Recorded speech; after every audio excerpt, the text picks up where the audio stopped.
s'amuser, elle aime les voyages, elle aime la lecture, elle aime les films d'action.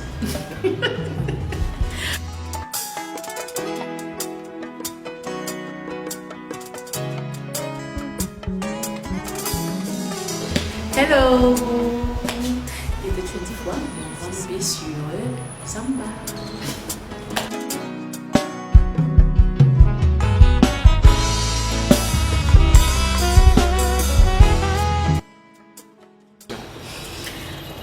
Voilà, qui est Morvan Lee.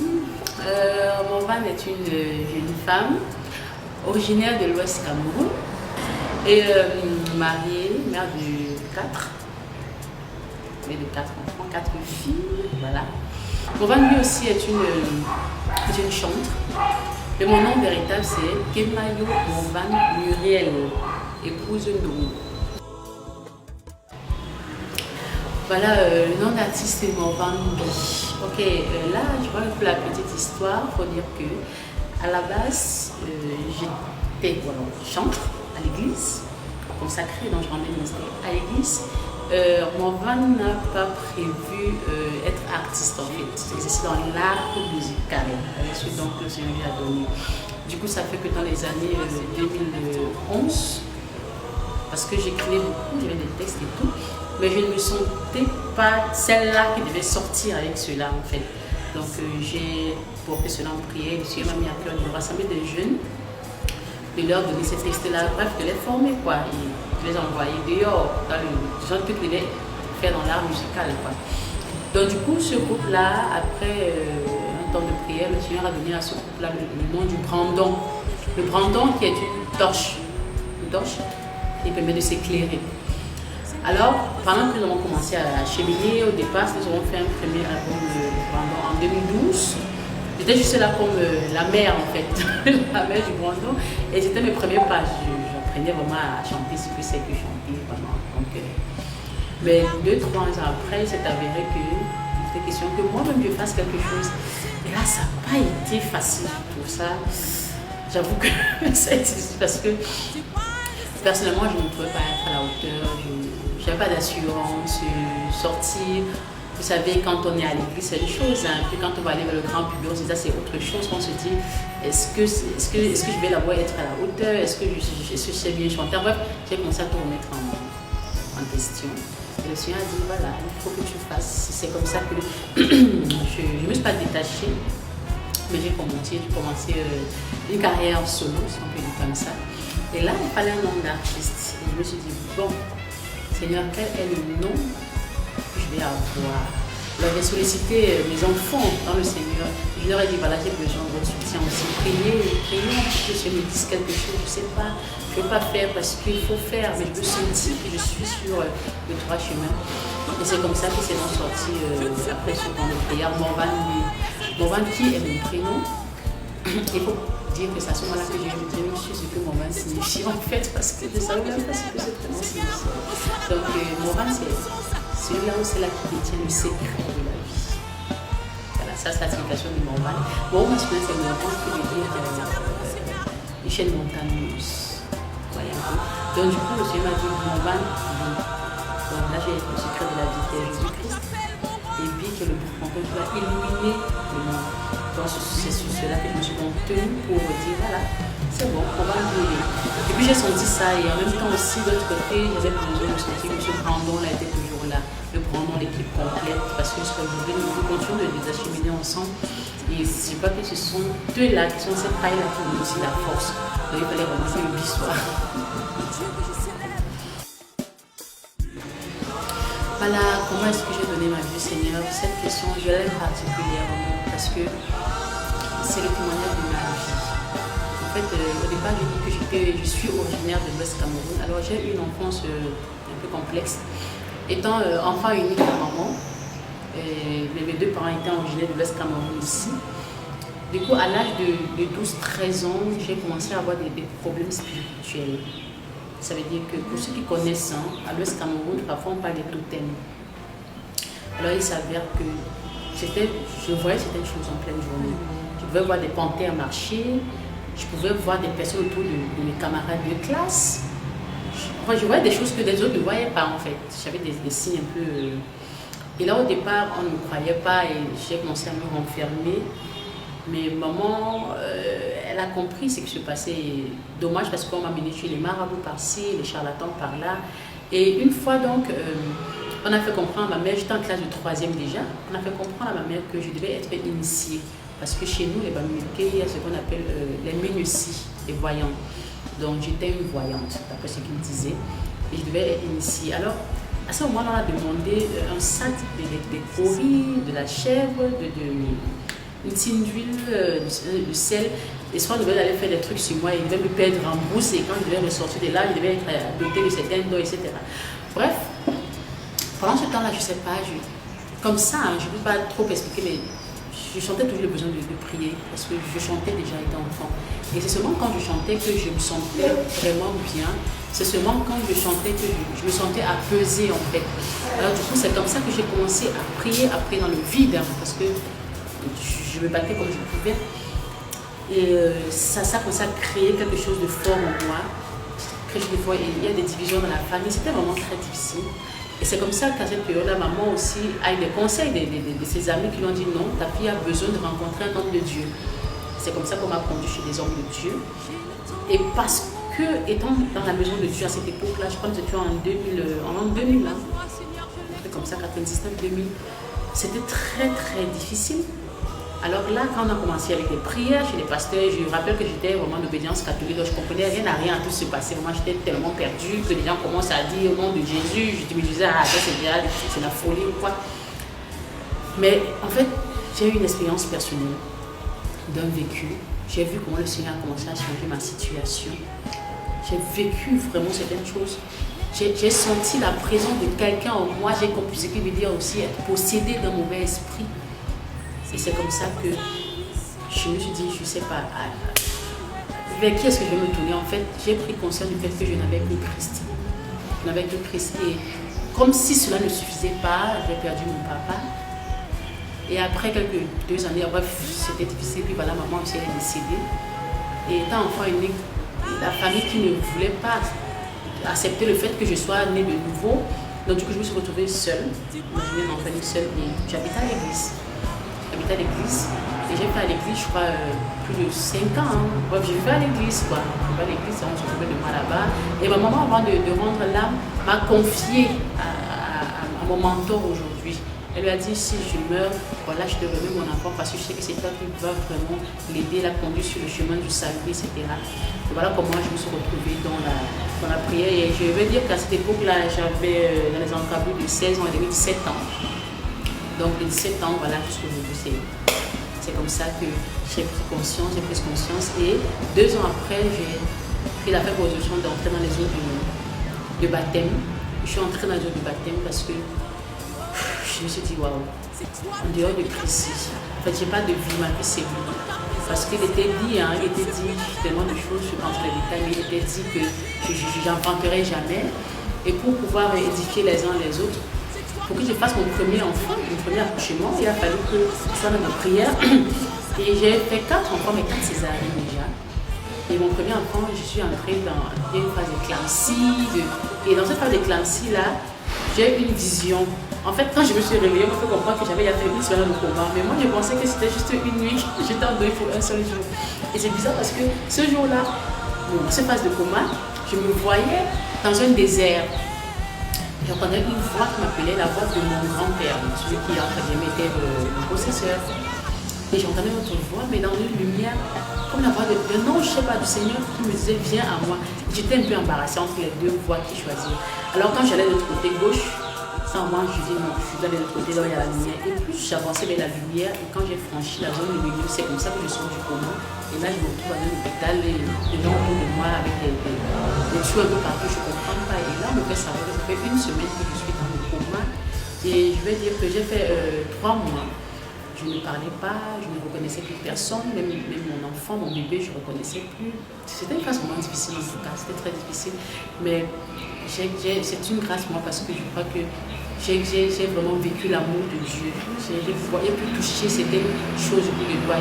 Voilà, je ne pense pas qu'il y ait quelque chose qui peut me pousser à me séparer de lui. Donc c'est un peu la petite histoire pour ma vie. Voilà.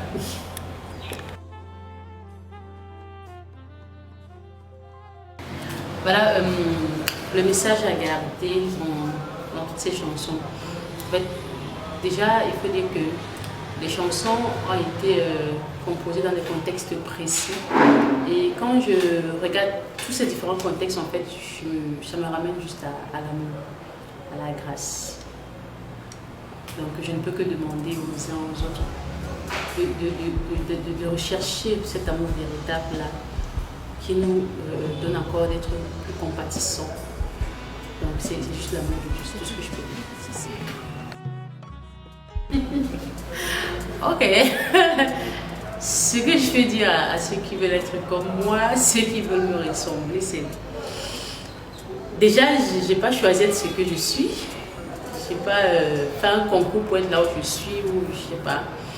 Mais je crois qu'il faut juste être attentif. Attentif à la voix du Seigneur, attentif à la voix de ceux que le Seigneur met autour de nous. Parce que le Seigneur donne un appel et seul on ne peut pas s'en sortir, seul ça ne donnera pas. Aujourd'hui, si Morvan dit elle, en fait c'est pas elle. Il y a tellement de personnes à côté qui contribuent à ce qu'elle puisse être, ce qu'elle est. Et si je ne suis pas attentive, si je ne suis pas humble, si je ne suis pas à l'écoute, si je ne suis pas au pied de certaines personnes, je crois que ça ne marchera pas. Donc du coup, ce que je peux dire, c'est qu'il faut écouter.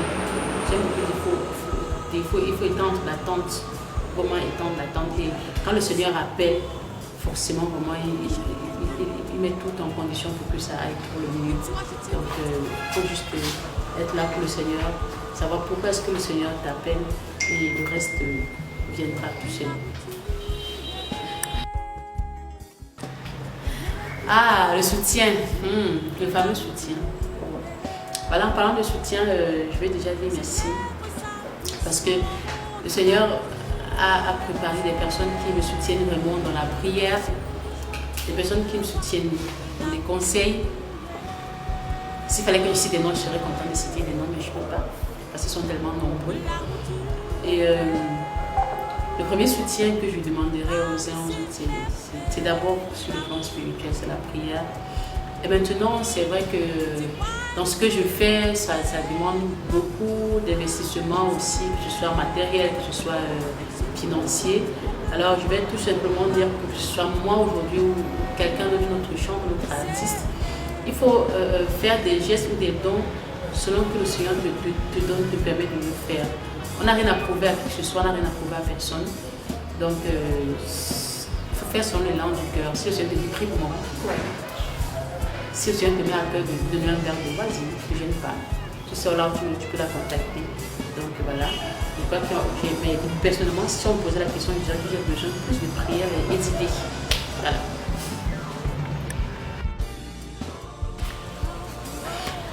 Voilà, en fait, ok, des moyens, je sais pas, mais tout ce que je sais, c'est que mon enfance n'a pas vraiment été facile du tout. Du coup, j'ai appris très tôt à me battre seule. J'ai appris très tôt, étant orpheline de père et de mère, j'ai appris très tôt à être entreprenante, à être, je suis lancée dans le monde du commerce, quoi. Donc du coup, ça fait qu'aujourd'hui, Morvan, mari avec les enfants, je suis juste une femme battante qui sait ce qu'elle veut. C'est jusqu'où est-ce qu'elle est prête à aller parce qu'elle veut atteindre un objectif précis. Donc du coup, il faut tout mettre à marche pour que je puisse réussir dans ce que je suis en train de faire, offrir quelque chose d'excellent au Seigneur. Et pour cela, ça demande des sacrifices, ça demande beaucoup de travail. Beaucoup de travail, beaucoup.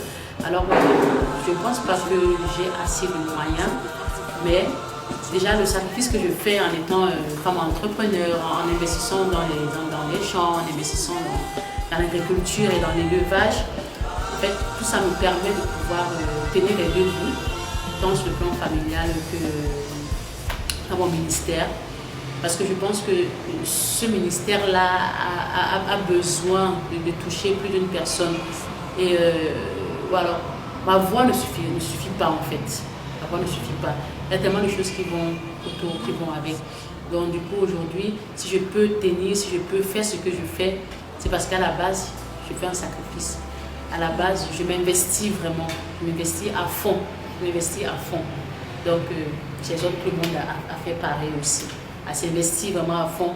Parce que s'il faut que quelqu'un regarde mon vidéogramme et soit béni par ce vidéogramme, il faut à la base d'abord que je fasse un travail précis, que je me sacrifie, que je cherche, que je me lève à 4 h du matin, que je dorme à minuit, parce que c'est difficile. Mais les fruits aujourd'hui me donnent la force de continuer.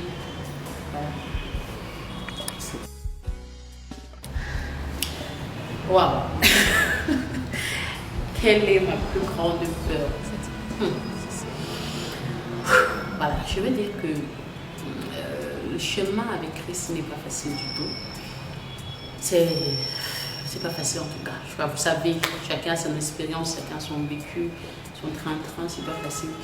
Mais quand on sait en qui est-ce qu'on a mis sa confiance, quand on sait qui nous a appelés, on veut tellement le plaire, on veut toujours savoir qu'on fait bien, que quand on prend conscience du fait qu'on n'est pas sur le chemin, on n'a pas de paix en fait, on est brisé, ça va pas, ça va pas. Donc du coup, ma plus grande peur, honnêtement, ma plus grande peur, c'est de me voir retirer l'Esprit de Dieu. Savoir que je suis plus agréable au Père. Parce que je pense que être chantre, celle-là que j'étais seulement dans mon ministère, dans mon église, où le Cameroun peut-être entier, où 5 provinces ne me connaissaient pas. Et aujourd'hui, celle-là que 5 ou 10 provinces vont connaître, peut-être le monde entier. J'ai des challenges en fait. Il faut pouvoir garder de l'humilité, pouvoir vraiment vivre l'amour dans toutes ces dimensions. Ça demande tellement de choses que si tu n'es pas à la hauteur, si tu n'as pas Christ qui te donne cela, je crois que c'est facile de dévier en fait. Donc j'ai peur de mal faire, j'ai peur de me sentir seule, inutile en fait. J'ai peur d'égarer le peuple de Dieu. C'est ma plus grosse peur. Quand je pense à ça,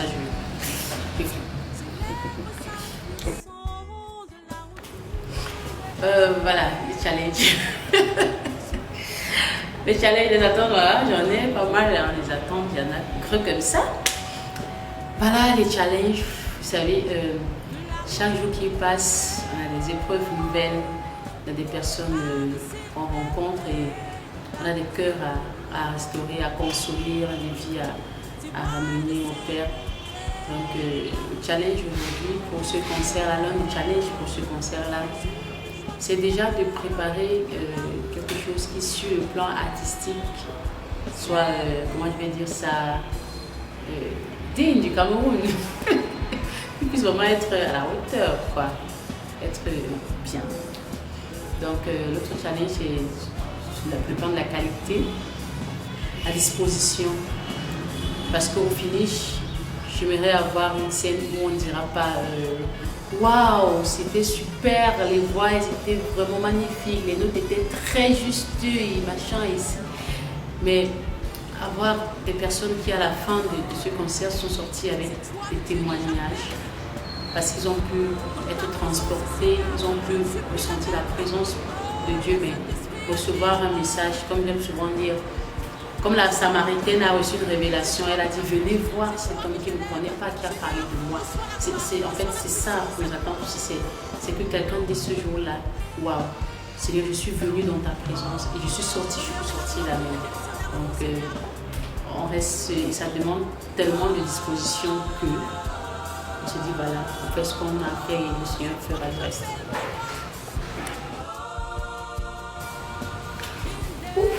Ah, tout est accompli. Ça, c'était un gros mot. Hein. La dernière fois que j'ai écouté ça, c'était tout est accompli. Alors, ce que je vais dire, c'est quand le Seigneur t'appelle au départ, tu as des projets, mais plus tu grandis dans la marche avec le Seigneur, tu te rends compte que les idées grandissent, les projets grandissent, la vision grandit et tout. Donc, je crois que seul le Seigneur pourra dire pour moi tout est accompli. Parce que tant que je suis encore en train de marcher, au fil du temps, aujourd'hui je voudrais ceci, demain encore je voudrais faire cela. Bon, je crois que la mission elle est grande et lui seul sait exactement, il sait vraiment exactement ce qu'il m'attend, ce qu'il attend de moi. Tout ce que je sais, c'est que je dois bosser dur. Je dois bosser dur, donc.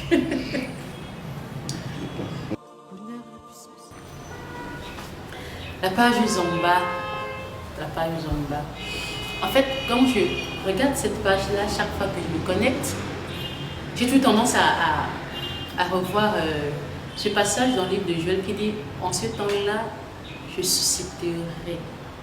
En fait, je pense que cette page est une page qui a été suscitée par Dieu. Et je vais comme ça d'abord bénir le promoteur de cette page parce que je crois qu'elle vient au moment où il faut qu'elle soit. C'est une page qui bénit grandement.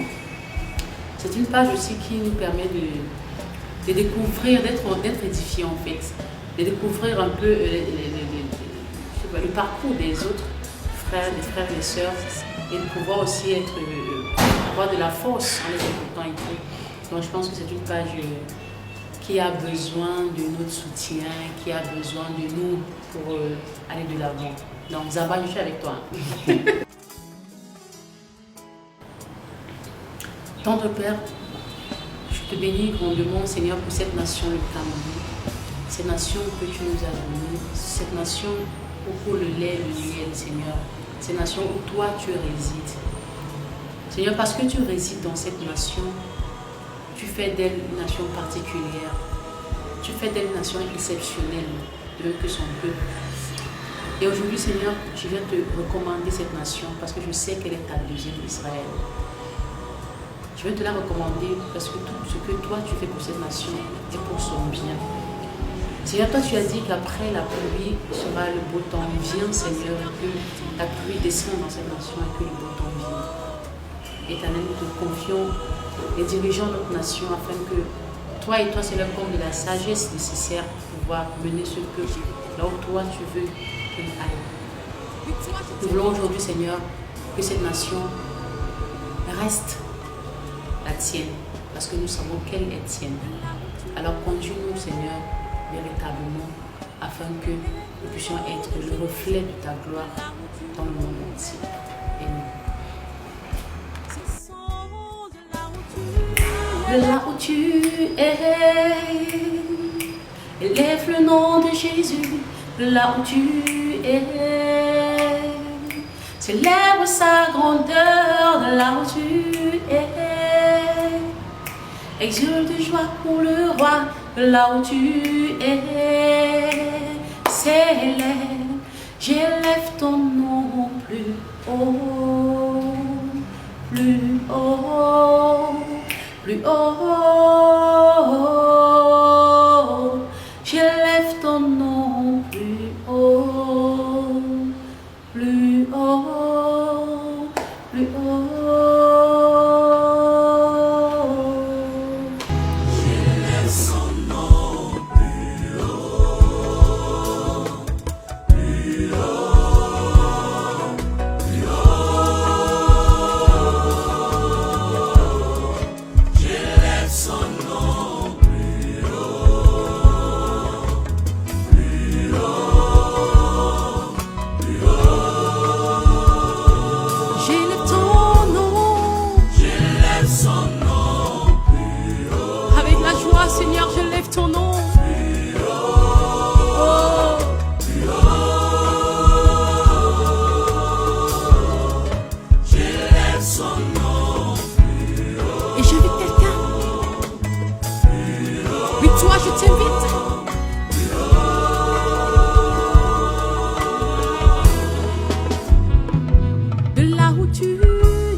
toi le Dieu que j'appelle.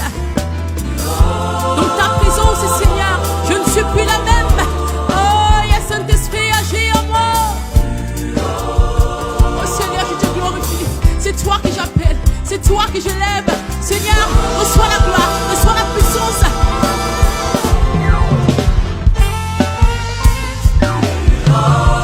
L'honneur et la gloire te deviennent éternellement, mon Seigneur.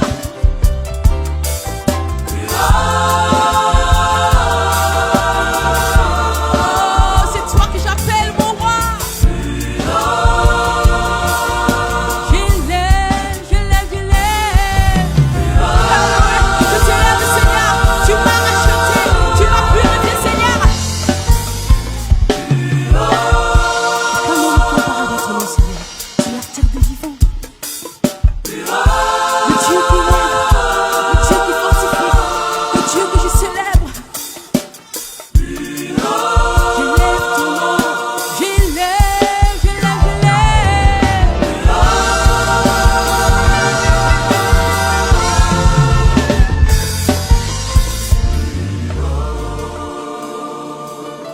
Alléluia. Reçois la gloire. Seigneur, demeure élevé. L'honneur et la puissance.